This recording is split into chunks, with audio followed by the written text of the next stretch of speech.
Hello అండి. అందరికీ నమస్కారం. ఈరోజు మళ్ళీ ఒక మంచి కథతో మీ ముందుకొచ్చేసాను. కథ పేరు 'అతిథి'. ఈ కథను రచించిన వారు ఎంఆర్ అరుణకుమారి గారు. ఇంకా కథ మొదలుపెట్టేస్తున్నానండి. అత్తయ్య, మీ బట్టలన్నీ సర్దుకోండి. మీ సామాన్లు ఎటూ ప్యాకింగ్‌లోనే ఉన్నాయి. రేపు ఉదయం మీరే వేరే ఇంటికి వెళ్ళాలి. మీ అదృష్టం, మీరిదివరకున్న ఇల్లే దొరికింది. కాకపోతే అద్దె కొంచెం పెంచారు. 4 ఏళ్ళు అయిపోయాయి గదా మరి. శిరీష మాటలకు నిర్ఘాంతపోయారు శాంతమ్మ, నీరజలు. ఏం మాట్లాడుతున్నావు శిరీష? వేరే అద్దె ఇంటికెందుకు? సొంత ఇల్లు ఉండగా. సొంత ఇల్లు ఉందా?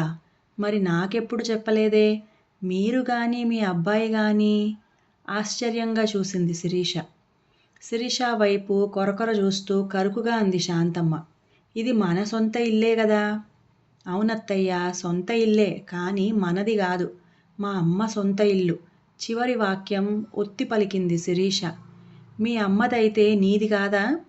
నాదెలా అవుతుందత్తయ్యా? అమాయకంగా అడిగింది.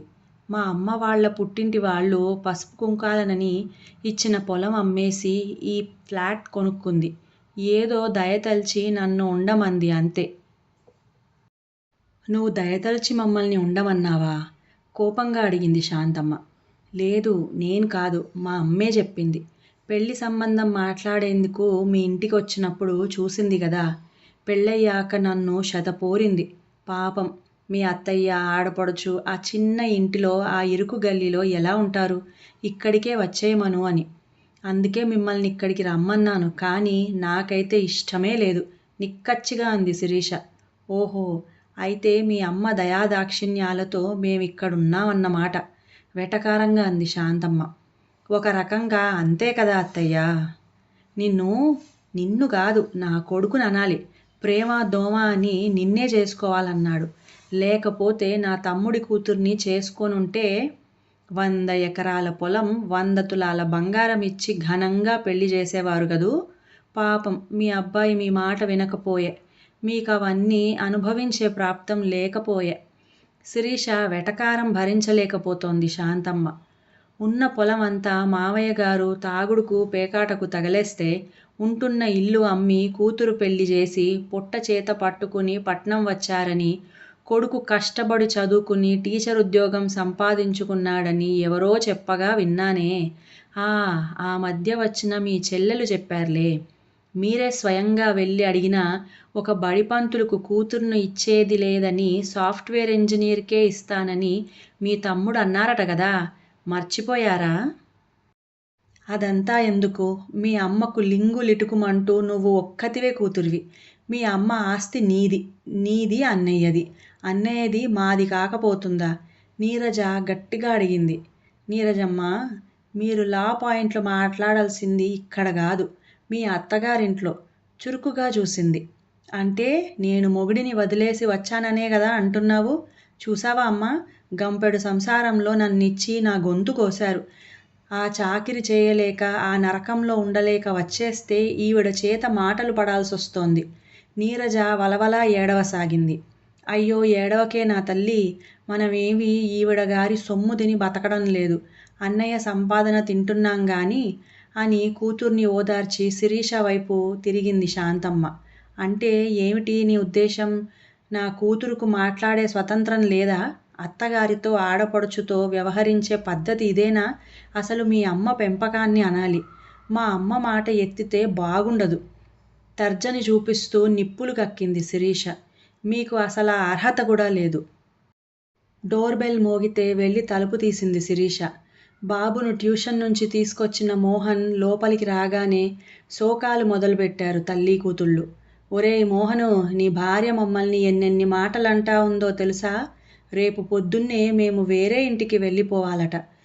బిక్కచచ్చి చూస్తున్న బాబును లోపలికి తీసుకెళ్తూ నెమ్మదిగా చెప్పింది శిరీష. మీ రూంలోకి వెళ్ళి తలుపు వేసుకొని మాట్లాడుకోండి. మీ అరుపులకు బాబు భయపడతాడు. ఆమె కళ్ళల్లో కోపం, మాటల్లో తీవ్రత చూసి ముగ్గురూ రూంలోకి వెళ్ళిపోయారు. బాబుకు అన్నం తినిపించి తల్లి గదిలో నిద్రపుచ్చి వచ్చింది శిరీష హాల్లోకి. మొహాలు గంటు పెట్టుకుని కూర్చుని ఉన్నారు తల్లీ కూతుళ్ళు. మోహన్ ఏమన్నాడో మరి. ఆ రోజు నువ్వే రమ్మన్నావు, ఇవాళ వెళ్ళిపొమ్మంటున్నావు. కారణమేమిటో చెప్పాలి కదా? మోహన్ సూటిగా అడిగాడు. ఏమీ లేదు మోహన్. మీ అమ్మ కోసం చాలా ఖరీదైన అతిథులు అంటే విదేశాల్లో ఉన్న ఆమె అన్నపిల్లలు, అక్కపిల్లలు వస్తుంటారు. ఇక్కడ పల్లెటూరి బయట మా అమ్మ ఉంటే మీ అమ్మకు చిన్నతనంగా ఉంది. పోనీ అమ్మను ఊళ్ళోనే ఉంచుదామంటే తనకు వయసు అయిపోతోంది. ఆమె ఒంటరిగా పల్లెలో ఉండటం ఎందుకు? ఇక్కడే ఉండనీ అనుకున్నాను. వద్దని మేము అనలేదు గదా? మోహన్ అడిగాడు. ఆమె ఇంట్లో ఆమె ఉండటాన్ని వద్దని మీరెలా అంటారు? చురుగ్గా అంది శిరీష.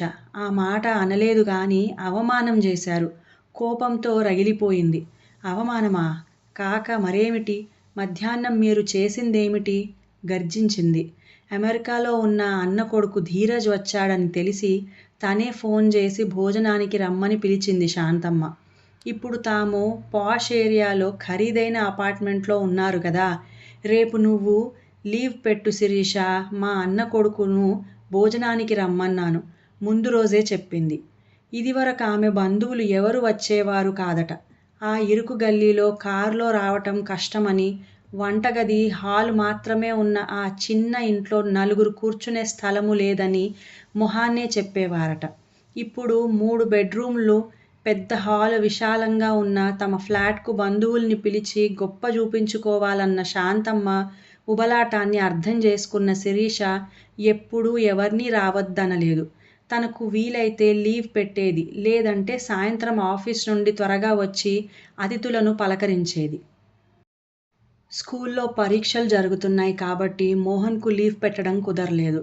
తల్లి పార్వతమ్మ వస్తానని ఫోన్ చేయడంతో శిరీష లీవ్ పెట్టింది. ఆవిడ ఒంటరిగా రాలేదు. తను బస్టాండ్కి వెళ్ళి తీసుకురావాలి. తల్లిని తీసుకువస్తూ అత్తగారు తెమ్మన్న మటన్, చికెన్, చేపలు తీసుకొచ్చింది. అందరూ కలిసి వంట చేశారు. అన్నింటినీ డైనింగ్ టేబుల్ పైన సర్దారు. అమ్మా, అన్నీ టేబుల్ పైనే ఉన్నాయి కదా, నువ్వు భోంచేసేయ్. పొద్దున వచ్చినప్పటి నుండి పని చేస్తూనే ఉన్నావు. తినేసి కాసేపు పడుకో. బాబుకు అన్నం తినిపించొస్తాను అంటూ క్యారేజ్ తీసుకుని వెళ్ళింది శిరీష. బాబు స్కూల్ ఇంటి దగ్గరే అయినా మధ్యాహ్నం తీసుకురావడం, తీసుకెళ్ళటం కుదరదని పొద్దున్నే లంచ్ బాక్స్ ఇచ్చేస్తుంది. ఎప్పుడన్నా లీవ్ పెట్టినప్పుడు స్కూల్కి వెళ్ళి అన్నం తినిపించొస్తుంది. రోజు అమ్మలందరూ వచ్చి తినిపిస్తారు. నువ్వు రావు, అందుకే అన్నం తినలేదు.